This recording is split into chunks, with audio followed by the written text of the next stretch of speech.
شیخ دکن کو عطا فرمائی. حضرت شیخ دکن جب تک بقیت حیات رہے اس منصب رشد و ہدایت پر فائز رہے.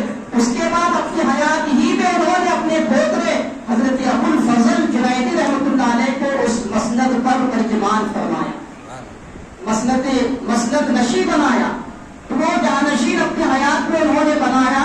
جیسے اللہ کے رسول نے مسند رشد و ہدایت اور مسند تبلیغ کے لیے حضرت شیخ دکن کو منتخب فرمایا, ویسے ہی ٹھیک دادا پیر نے اپنی مشن کو آگے چلانے کے لیے اپنے پوترے ابو الفضل جنیدی رحمۃ اللہ علیہ کو منتخب فرمایا. تو کیا معلوم ہوتا ہے کہ جو روحانی نظام چلتے ہیں یہ کسی شخصیت کے بنائے ہوئے نہیں ہوتے, بلکہ خالق کائنات کا بھیجا ہوا یہ نظام ہوتا ہے. اس کا عطا کرتا اور اس کے رسول کا عطا کرتا یہ نظام ہے, اسی لیے صدیوں تک یہ چلتا رہتا ہے. سبحان اللہ. تو یہ جو پیر ذاتیں ہمارے ہوتے ہیں, جو مسند نشین, جو بھی سجادہ نشین ہوتے ہیں, آپ یقین جانیے ہمارا یہ ایمان ہونا چاہیے, ہمارا یہ وجدان ہونا چاہیے, ہمارا یہ یقین ہونا چاہیے, یہ تصور ہونا چاہیے کہ شکل و صورت میں سراج بابا ہمارے سامنے موجود ہوتے ہیں صاحب اللہ, لیکن ان کے اندر جو روحانیت ہے, جو ان کی سیرت ہے, شخصی طور پر ان کی نہیں بلکہ ان کے شخصیت میں جو سیرت اللہ نے عطا فرمائی ہے وہ سیرت تاج المشائخ بھی ہے اور سیرت شیخ دکن بھی ہے. یعنی شیخ دکن کی زندگی کا خلاصہ, حضرت تاج المشائخ کی زندگی کا خلاصہ, دادا پیر رحمۃ اللہ علیہ اور پیر و مرشد رحمۃ اللہ علیہ کا کے جو روحانی فیوز و برکات ہیں یا ان کے مشن کو آگے بڑھانا ہے, تو ہم بظاہر ان کو دیکھ کر یہی سمجھیں کہ ہمارے درمیان حضرت سراج بابا صاحب اللہ جلوہ افروز نہیں ہے. سراج بابا صاحب اللہ کی شکل و صورت میں ہمارے پیر و مرشد اور دادا پیر موجود. ہر مرید کا یہ یقین ہونا چاہیے. آپ اب جب ہمارا سمجھیں کہ ہمارا جب یقین ہو جائے کہ شکل و صورت میں تو ہمارے سامنے حضرت سراج بابا صاحب اللہ ہے, لیکن حقیقت میں شیخ دکن اور ہمارے پیر و مرشد موجود ہیں, یہ تصور جب آ جائے, بن جائے, یقین ہو جائے تو ہم پر کیا لازم آتا ہے.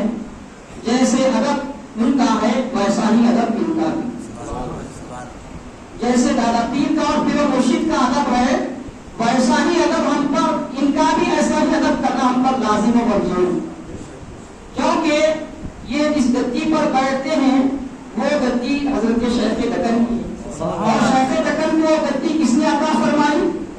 سرکار دو عالم صلی اللہ علیہ وسلم.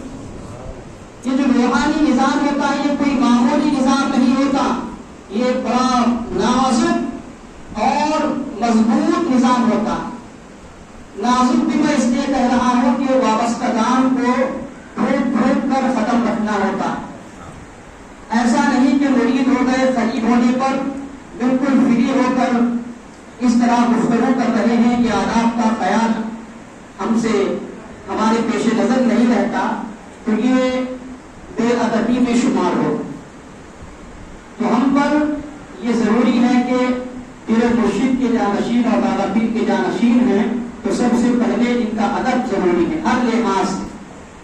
جب ایک کلیم اللہ ہمارے درمیان ہے, بزرگان دین نے فرمایا کہ علماء کی مجلس میں زبان سنبھالنا ہے, اللہ والوں کی مجلس میں دل سنبھالنا ہے. دل سنبھال کر بیٹھنا. جب دل سنبھالنا ہے تو زبان تو اس کے نیچے ہے, دل کا درجہ جو ہے زبان سے اوپر ہے. ان کی دل پر نظر ہوتی ہے اور اللہ تعالیٰ کی نظر بھی دل پر ہوتی ہے. سرکار نے فرمایا ان اللہ لا ينظر الى صوركم واموالكم ولكن ينظر الى قلوبكم ونياتكم. اللہ تعالیٰ تمہاری صورتوں کو, تمہارے مال و دولت کو نہیں دیکھتا, تمہارے دلوں کو دیکھتا ہے. ایسے ہی اللہ جیسے دلوں کو, چہروں کو اور مال کو نہیں دیکھتا, یہ اللہ والے بھی اللہ کی سنت پر عمل کرتے ہوئے نہ مال و دولت کو دیکھتے ہیں نہ شکل و صورت کو دیکھتے ہیں, بلکہ ان کی نگاہ دلوں پر ہوتی ہے. اسی لیے فرمایا کہ دلوں کو تھوم کر بیٹھنا چاہیے. تو جو بھی احکامات ہمیں ملتے ہیں تو یہ سمجھے کہ یہ حضرت سراج بابا صاحب قبلہ نے ہمیں حکم کیا ہے, ایسا نہیں. ہر مرید کا کیا ہے تصور ہونا چاہیے, کیا اعتقاد ہونا چاہیے کہ یہاں سے جو حکم صادر ہو رہا ہے وہ حکم ہمیں ڈائریکٹ ہمارے پیر و مرشد اور دادا پیر سے مل رہا ہے, تبھی ہم کامیاب ہو سکتے ہیں.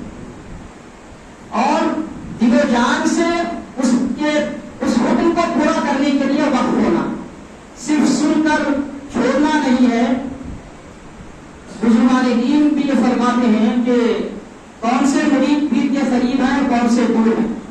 صحبت میں رہنے والے یہ تصور کرتے ہیں کہ ہم قریب ہیں. ایسا نہیں ہے. بظاہر قریب ہوں گے لیکن حقیقت میں قریب وہی مرید ہوتا ہے پیر کے جو پیر کے احکام پر چلتا ہے. آپ دنیا کے کسی بھی کونے میں رہیں, جتنے ممالک اس وقت دنیا کے ہیں, کسی بھی ملک میں رہیں, کسی بھی شہر میں رہیں, اگر پیر کے حکم پر آپ چل رہے ہیں تو آپ پیر کی صحبت میں. اگر آپ پیر کی صحبت میں ہیں, پیر کے حکم پر نہیں چل رہے ہیں, ساتھ رہ کر بھی آپ دور ہیں. ہم قریب ہونا چاہتے ہیں دادا پیر کے, پیر و مرشد کے, ہمارے پیرزادے کے اگر قریب ہونا چاہتے ہیں تو ان کے جو احکامات ہوتے ہیں, جو حکم فرماتے ہیں, یہ ذاتی اپنے ذات کے لیے, یہ خانقاہ جنیدیہ کا وصف ہے, ذات کے لیے کبھی ایک لفظ یہاں نہیں بولا ہے. جو بھی بولا جاتا ہے خدا اور اس کے رسول کے لیے بولا جاتا ہے. خانقاہ جنیدیہ میں شخصیت کے لیے کبھی ایک لفظ بھی یہاں سے نہیں بولا گیا. جو بھی بولا جاتا ہے خدا و رسول اور اس کے دین کے لیے بولا جاتا ہے, امت کی فکر کے لیے بولا جاتا ہے, امت کی خدمت کے لیے بولا جاتا ہے. تو جو بولے اس پر تعمیل اگر ہم کریں گے تو قریب ہو جائیں. دور رہ کر کے اگر حکم بجا جا رہے ہیں تو قریب ہیں, قریب اسی شہر میں ہے, اسی محلے میں ہے, لیکن حکم نہیں مان رہے ہیں تو بھی دور ہے. چراغ کرے اندھیرے کی مزدان. تو یہ جو ہمارا نظام العمل آج سراج بابا صاحب اللہ جو طے فرمائیں گے اس پر ہمیں دل و جان سے پورے استخلاف, اخلاص پہلی شرط ہے. خدا و رسول کی رضا کے لیے, پیر کی دعا کے لیے, اللہ اس کے رسول کو راضی کرنا, پیر کی دعا لینا, یہ ہمارا منشا ہونا چاہیے. سب سے پہلے اخلاص, پھر اس میں اس کے بعد استخلاف, اس پر جمے رہنا, یہ ہمارے لیے ضروری ہوتا ہے. تو سب سے پہلے جو ہمارے لیے ضروری ہے, اس فیض کے فیض و برکات کے سلسلے کو مضبوط اور مستحکم کرنے اور اس کو پورے استقلال کے ساتھ جاری رکھنے کے لیے وہ پہلی چیز میں یہ عرض کروں گا کہ وہ پہلی چیز یہ ہے کہ جیسے ہم ہمارے پیر و مرشد کی غلامی میں ہیں, اسی طرح اس کی غلامی کو مضبوط کرنے کے لیے ہمارے پیر و مرشد کے جانشین حضرت سراج بابا صاحب اللہ سے تعلق بنے.